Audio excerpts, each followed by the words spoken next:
Let's pray, Father God, in the name of Jesus. Thank you, Lord God, for this day. Thank you, Lord God, for your presence na nasa aming kalagitnaan, Lord. We thank you, Lord Jesus, that you are exalted, Lord God. You are the God of this city. You are the one, Lord God, who is exalted, Lord God, in our lives, in this church, and even in this city, Lord God. And thank you, Jesus, that as we cry out, Lord God, for revival, hallelujah, not only in ourselves, in our family, in our church, but also, Lord God, for our nation, Lord God. We believe that you hear us, Lord God. And today, Lord Jesus, continue, Lord God, to fill our hearts, Lord God, with hope. Fill our hearts, Lord God, with prayers. Fill our hearts, Lord God, with your word. That whatever, Lord Jesus, nakikita namin, Lord God, sa labas, Lord God, ng aming bahay, ng aming, hallelujah, ng aming community, Father. We pray, Lord God, that we see your good.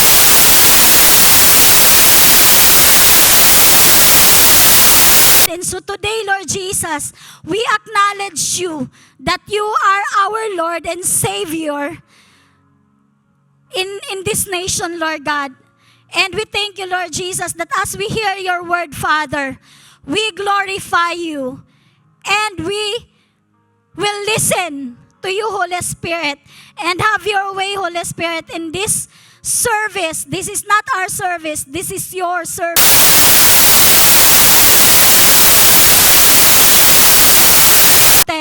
In Jesus' name we pray. Everyone will say, Amen and amen. So thank you so much, everyone, for being here. So let's dive into the Word of God. Amen. I know that we are all excited. Amen. With the Word. Let's be expectant. Amen. I know that the Word is alive, is living and powerful. Because of the Word, we are changed. We are transformed.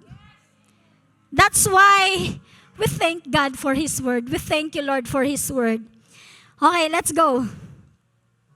So, I have a notes here. Words that I see right now is revival.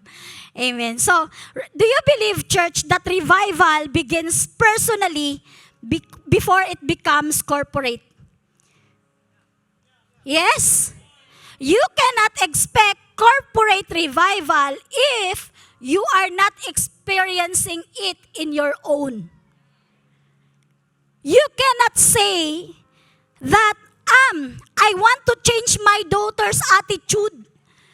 But, ikaw mismo, hindi mo nakita yung sarili mo na binago ng Diyos. Amen? So, I heard, lots of people or many people, ministers, they are talking, they are saying, and even they are even praying to God for revival. Amen? And alam ko, isa ka doon. Amen? Isa ka doon. Especially sa mga nangyari sa bansa natin. Isa sa mga pinagpipray natin yung bansa natin. Pero, yun nga po, corporate revival, it will starts first with personal revival. Amen? So, yeah, many people and many ministers, they teach or they talk about revival. But today din po, I wanna preach about revival. Gusto ko pong maintindihan natin, ano po ba ang ibig sabihin ng word na revival? Kasi nagpe-pray tayo ng revival, pero hindi natin nauunawaan kung ano ang ibig sabihin nito. Amen? So yun po ang ating aalamin ngayon. And let's expect toward the end of this message, we will see, amen, yung impact, amen, ng word ni Lord pagdating sa word nitong revival. Amen. Revival is often seen as large movement of people returning to God. So ako before, yun ang parang lagi kong nakikita, may revival. Nakikita ko agad lahat mga tao, nakikita ko agad yung move ng church, members ng church, na-revive sila. Example sa isang bansa, wow, may pagkakaisa, may revival sa isang bansa. doon, hindi ko nakita yung sarili ko. Ang revival pala, nag-uumpisa talaga sa sarili mo. You cannot, parang wala tayong lakas ng loob or confidence kay Lord na mag-pray ng revival sa kapwa mo, sa pamilya mo, sa nation mo, kung ikaw mismo hindi nakaranas nito. Ang prayer ko ngayon, at ang prayer ng church natin ngayon, which dyan po tayo nagfo-flow, is the word revival. Na lahat po tayo makaranas nito. Wala pong perfect na tao eh. Lahat tayo, I believe na inaasahan natin tong word na revival, yung pagkilos ng Panginoon. Okay? So, hindi lamang ang revival patungkol sa pagkilos ng Panginoon sa maramihang tao. But, again, first and foremost, sa sarili mo muna. Amen? However, revival is not only only corporate or large gatherings. Ang tunay na revival ay nagmumula muna sa pagkilos ng Panginoon sa isang tao. At yung isang tao na yon, pag nakaranas siya ng move, ng encounter ni Lord, doon po nangyayari yung revival.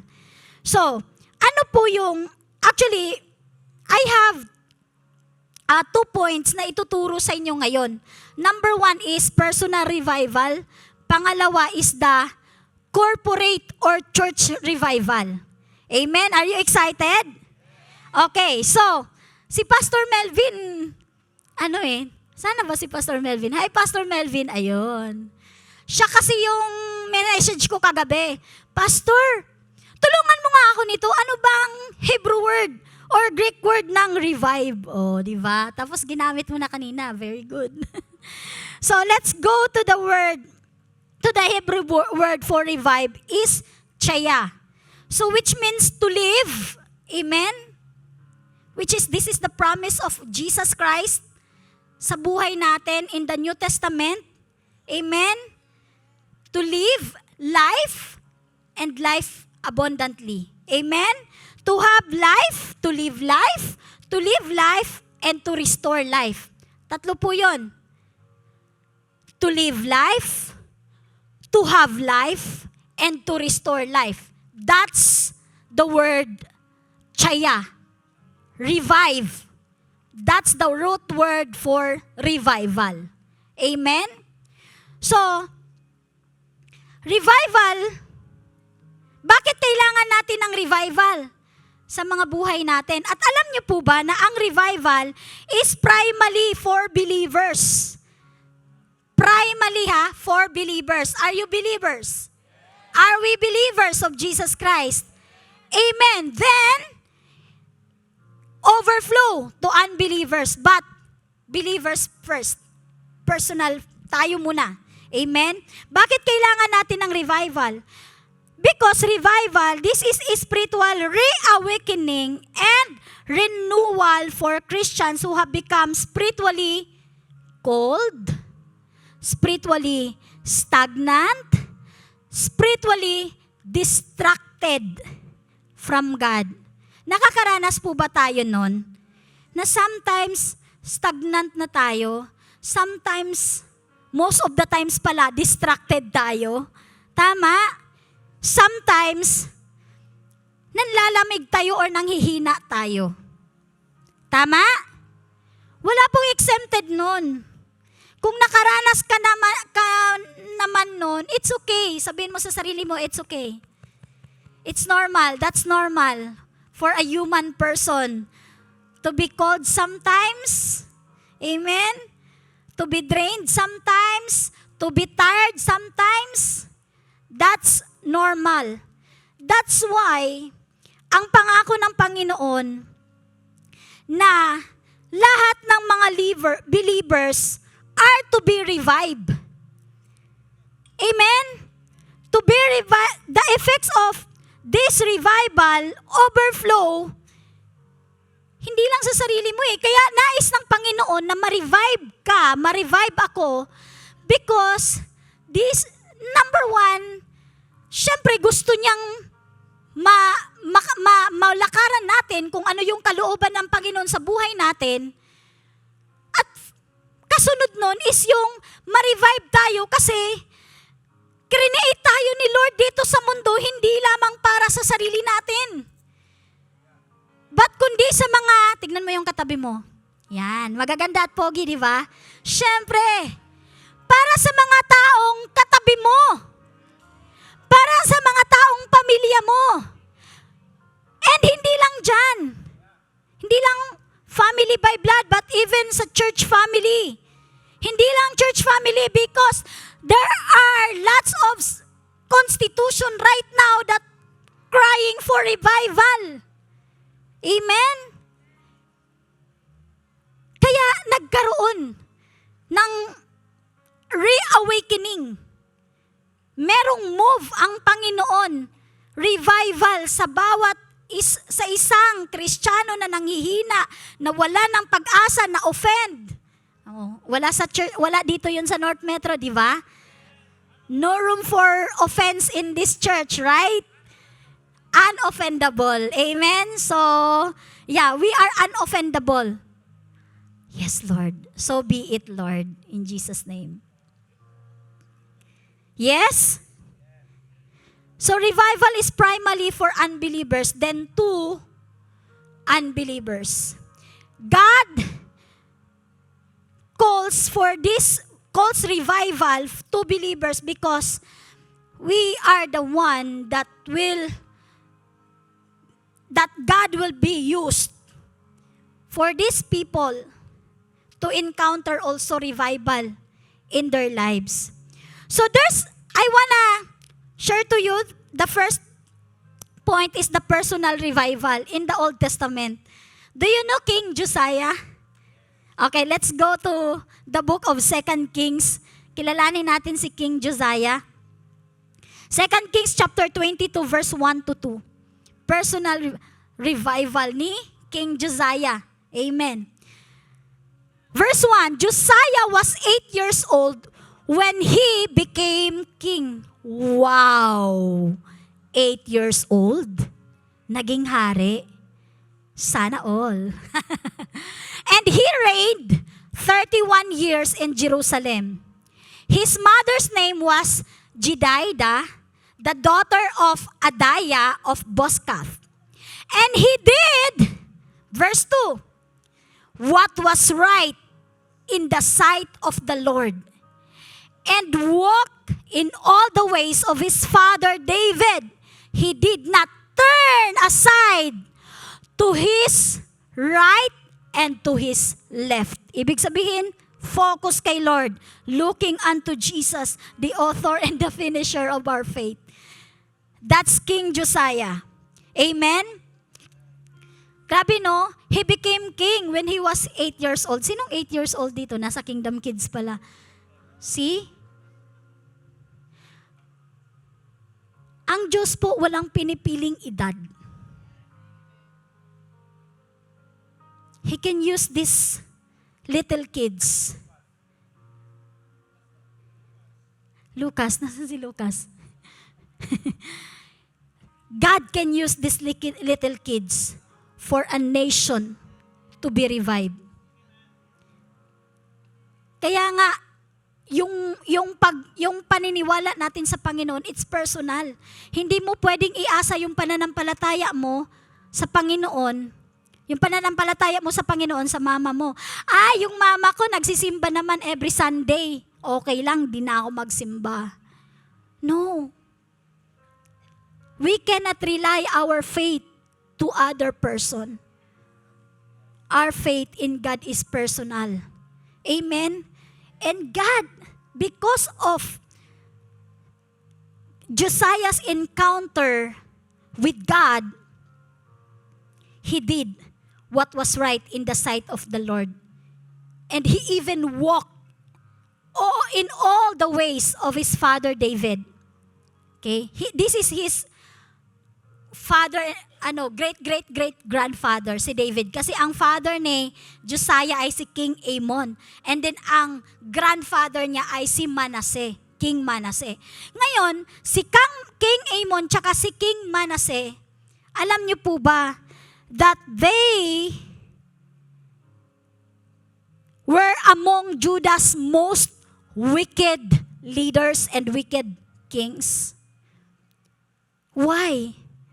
Because they introduced idols and pagans worship into the temple of God.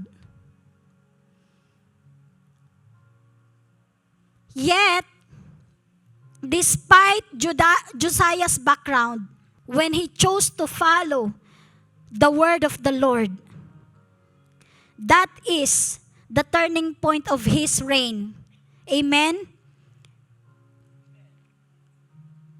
And his reign started when the book of the law was rediscovered in the temple. So, yung book of the law pala is MIA siya. MIP pala, missing in place. Tama ba? Misplaced. Na-misplace pala yung book of the law. Yung Torah. So, in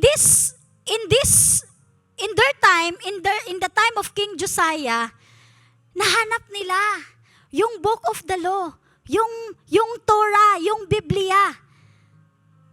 And then, ang nangyari, eto, basahin, diretso tayo sa 2 Kings chapter 22, verse 8 to 13. Ang sabi dito, Then Hilkiah, the high priest, said to Shaphan, the scribe,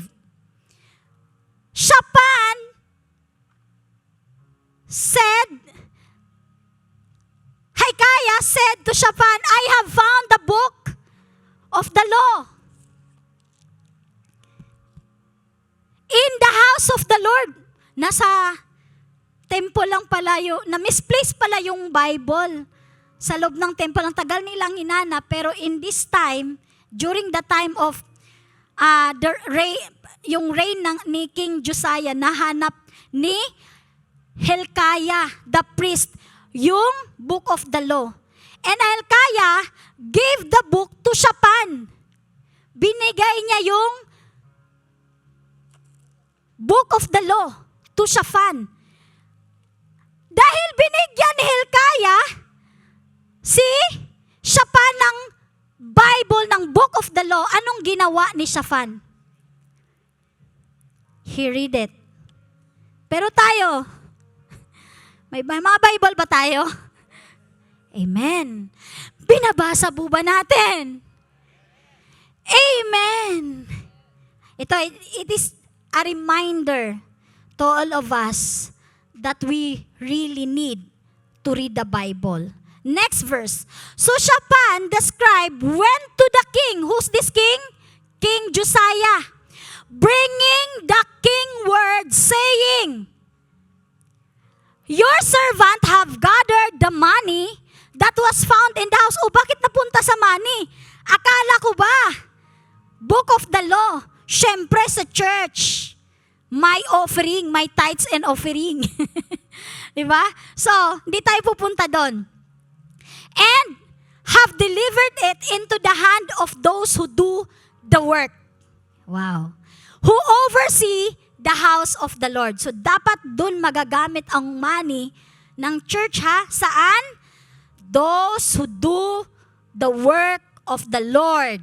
Amen. So, lahat ng mga money natin, saan napupunta? Ayan, napupunta sa speakers, napupunta sa pulpit, napupunta sa mga outreaches natin, sa mga ministries. Doon po dapat mapunta. Amen?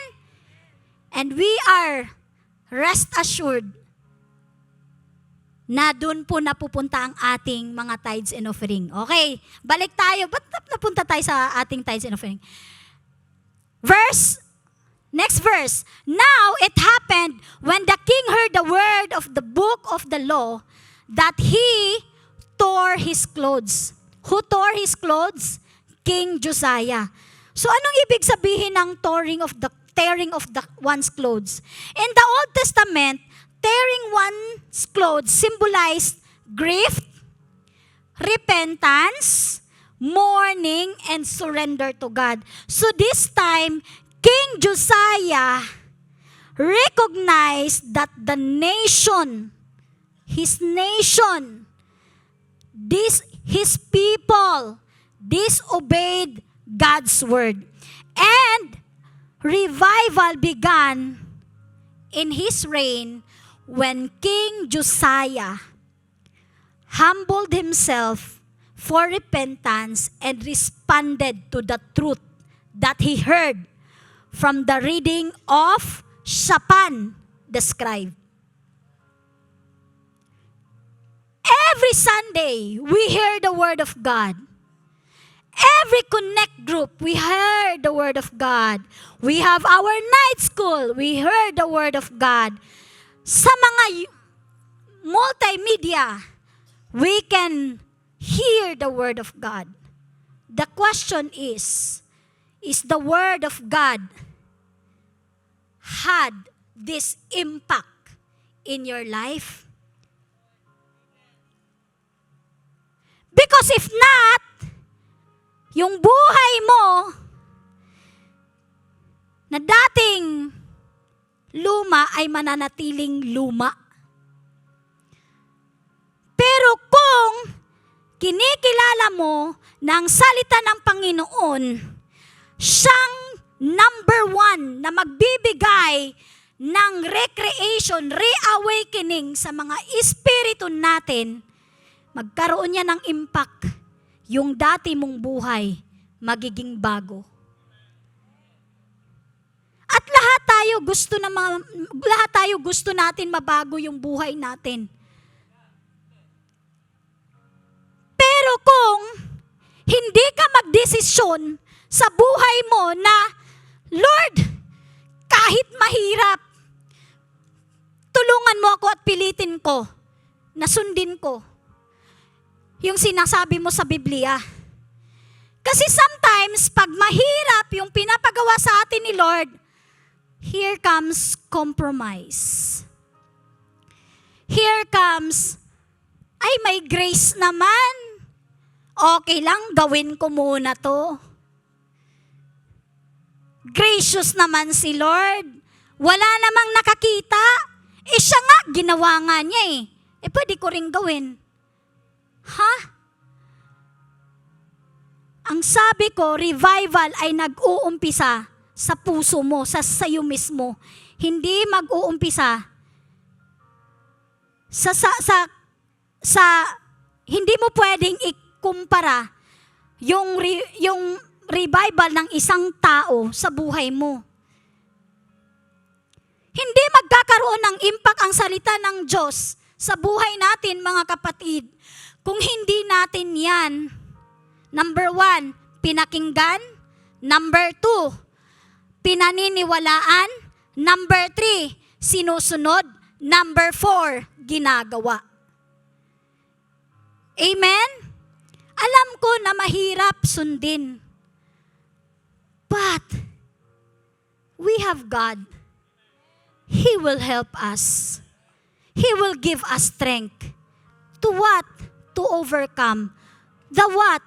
Any temptation, any hindrance that hinders us in obeying the Word of God. Amen. Now, there's also, there's a lot of parang folders or things na pinagpipray na nga natin about the word revival. Pwede kang mag-pray ng revival sa relationship mo between your husband and your wife, pwedeng sa pamilya mo, pwede ka ring mag-pray ng revival for your finances. Amen? Ako po, yan po yung pinagpapasalamatan ko sa Diyos ngayon. Kaya malakas ang loob kong mag-share sa inyo ng revival kasi naka-encounter po ako ng revival ni Lord lately through our finances. Hindi ibig sabihin na pag nakaranas ka ng revival finances, may blessing, milyones dumating. Wow, ang dami niyang, okay, sige. So be it, according to your faith. Ang dami nilang pera. No! For me, Revival in my finances is doing what is right and being a good steward and being faithful to God for what He has entrusted to me. That's revival to me. Di ako naging faithful kay Lord before pagdating sa finances ko. Faithful naman, pero hindi 100%. Diba? Pero, darating at darating talaga yung panahon na pupukawin ka ni Lord. Amen? Hindi lang sa finances mo. Even to your ministry, to your family. Amen? To our city, to our nation. We are praying to your business, to your career, to your love life. Hallelujah. Amen. So revival came in the Old Testament. Revival came through hearing, listening, believing, doing, obeying the word of God. Yan po yung nangyari kay King Josiah. Amen. And King Josiah, because he obeyed and he do what is right in the sight of God, his people, all his people obeyed God. And he break all the curses, all the wicked things na ginagawa ng kanyang ama at ng kanyang lolo. Yung mga idols na nasa temple, pinatanggal niya lahat yun. Lahat ng mga bagay na alam niyang hindi nakakalugod-lugod sa harapan ng Diyos, tinanggal niya lahat yun. Mga kapatid, kapag tayo'y makaranas ng revival sa buhay natin, lahat ng mga bagay, unnecessary things, unnecessary spirit na meron sa atin, unti-unting tatanggalin niya ng Diyos. At unti-unti niyang ibibigay sa iyo lahat ng pangako niya. Amen? We need to honor, to listen the word of God. That's revival. That's what happened in the Old Testament, in the life of King Josiah. When he encountered the word of God, there came revival. Amen? How about in the New Testament?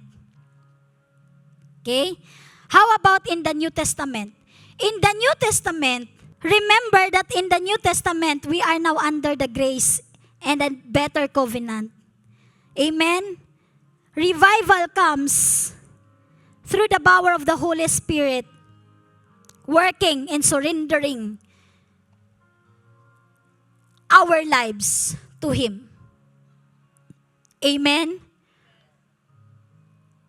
Though, syempre, kasama pa rin yung word. Hindi mawawala yung word. Because Jesus is the word. Amen? And Jesus is not here with us right now. Sabi sa songs natin kanina, He is seated at the right hand of the Father in the heavenly place. But before Jesus ascended to heaven, He gave the promise. And that promise is the Holy Spirit. He said that I will never abandon you. Don't worry. I will give you the Holy Spirit.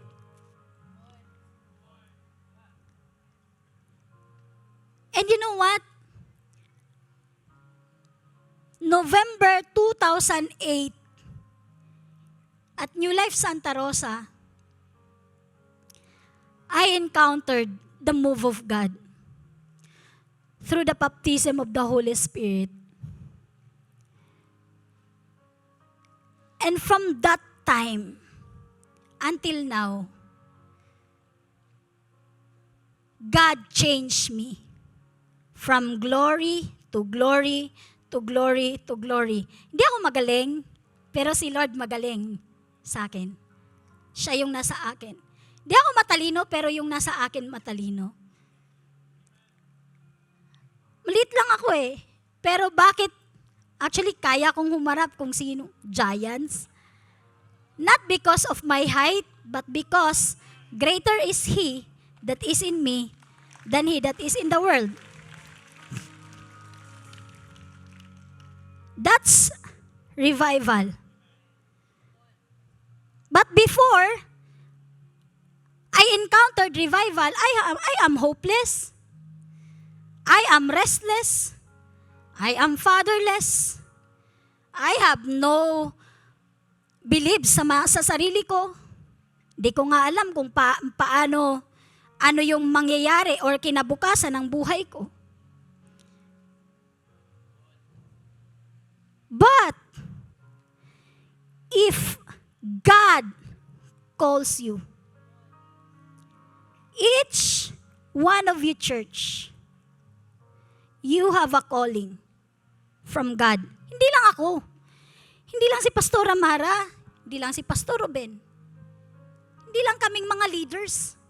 Lahat tayo may pagkatawag sa Diyos. Ang nais ng Diyos, lakaran natin yung pagkatawag niya sa atin. Kasi kung hindi, paano mafulfill yung Great Commission na sinasabi ng Diyos at yung Great Commandments na binibigay ng Diyos sa atin? Isa tayong lahat sa mga gagamitin ng Panginoon to do the Great Commission, to do the Great Commandments, and to do the Great Commission. What is the Great Commandments? Love the Lord your God with all your heart, with all your soul, with all your strength, with all your might. What is the Great Commission? Going, sharing, preaching what we have learned from the Word of God, from the Great Commandments. Di po trabaho ng mga pastor, evangelist, ang mag-share ng salita ng Lord, ng Great Commandments sa lahat ng mga tao. Tayo pong lahat, we are mandated by God, by Jesus Christ, to share His love. Kaya siguro hindi tayo mapuno-puno dito. Nandun ako kanina, sabi ko, Lord, nakakagigil naman to. Bakit hindi puno yung sinima? Bakit? Kanina kasi nag-start tayo sa worship team, sa worship, 1/4 lang, Lord. Hindi pwede to. Hindi pwede to, Lord. Kailangan namin maranasan yung revival mo. Lahat kami, Lord, tinawag mo para ihayag, sabihin ang salita mo, ang Great Commission sa lahat ng tao. Kasi ang lahat ng tao ay nangangailangan nito. Paano sila sisimba kung wala namang nag-i-invite? Paano sila maniniwala kung wala namang nagsasalita? Lahat tayo, church, we are called by God. Kahit anong posisyon mo, walang position kay Lord. At huwag mong tignan yung sarili mo. Ganito lang ako, hindi naman ako marunong magsalita. Hey, bago ako nagsalita dito, yung mukha ko, sinipis ng plywood. Ngayon po, singkapal na ng hollow blocks. Why? Because of that word revival, reawakening of my spirit the moment I encountered the move of God through the power of His Holy Spirit. My life changed. My heart changed. My mind renewed by Him, by His Word. Amen? In the New Testament po, the outpouring of the Holy Spirit happens in the day of Pentecost. And up until now, the move of God is still there, is still here, still alive. And right now, I wanna ask you, church, I wanna ask you, do you want to be revived once again for the work of the Lord? Many people are waiting for us to step out in the comfort zone to what we are before, to who we are now in Christ Jesus. Our nation is crying out for revival. But if we will expect God to change our nation without seeing the revival of God in the church, that will not gonna be happen. Kasi tayo nga yung gagamitin ni Lord eh. Tayo yung gagamitin ni Lord. It's okay. Sa opisina muna, isang tao, sige, isa lang muna. One person at a time, it's okay. Then you will see. You cannot say, may sinasabi si Pastor Richard yung revolutionary mindset. You cannot say na sabihin mong, gusto kong baguhin yung anak ko. Ginawa niya lahat ng bagay para mabago ang anak niya. 20 years later, walang pagbabago. Next, sabi naman niya, gusto kong baguhin yung pamilya ko. Ginawa niya lahat ng bagay. After 20 years, may nagbago ba? Wala. Ilang years na yun? 40 years. Next, sabi naman niya, ay, naku, tong bansa talaga natin. Gusto ko talagang baguhin. Mag-isip ako ng mga plano para mabago ko yung bansa natin. Gumawa siya ng plano. After 20 years, may nabago ba? 60 years old na siya. Wala pong nagbago. Why? Here comes, na-realize niya, na-revive yung spirit niya. At sinabi niya, maybe this time, I need to change my life first. Before I will say, baguhin ko yung anak ko, yung pamilya ko, o yung bansa ko. Tayo muna, sarili muna natin. Amen? And God knows your situation, God knows your heart. Si God, His love is far wide enough, deep enough to understand your situation. His arms are wide open for you, for Him to embrace you. Kahit na gaano pa kalaki yung kasalanan mo, mas malaki ang pag-ibig ng Diyos. Huwag nating hayaan na diktahan tayo ng kaaway na huwag ka nang lumapit sa Panginoon kasi ang dami mo ng kasalanan eh. Hindi ka karapat-dapat sa Kanya, no? Kahit marami akong kasalanan, wala akong ibang malalapitan na siyang makakatulong sa akin kundi ang Diyos. Didesisyonan ko na lumapit sa Panginoon. Kahit na sinasabi nilang hindi ako enough, kahit na hindi ako karapat-dapat, I don't care. Pagdating kay Lord, karapat-dapat ako sa Kanya. Let's not define the world to say who you are in Christ.